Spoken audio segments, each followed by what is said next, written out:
In this step-by-step drawing tutorial, we're going to take a look at how to draw a basketball.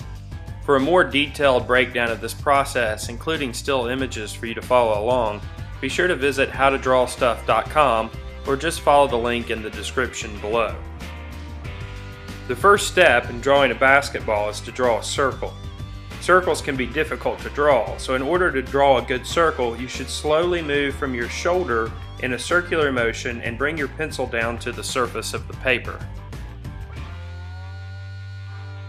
Next, you'll draw two lines that cross over the circle that you drew. Notice that these lines are meeting in the upper right corner of the basketball. The curves in these lines become slightly more intense, closer to the edge of the ball. Next, draw two more lines like the ones in the picture.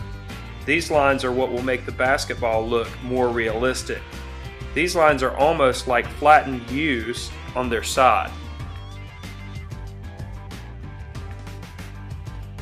Now you can go over your lightly drawn lines and give the ball strong, defined lines. You can make these lines a little bit thick.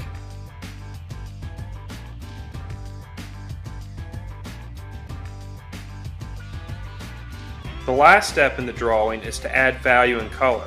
In this drawing, I just added value, or shading. The basketball should be darker at the bottom and lighter at the top. You can create the texture by drawing small dots in the darker areas. That's it, it's just that easy.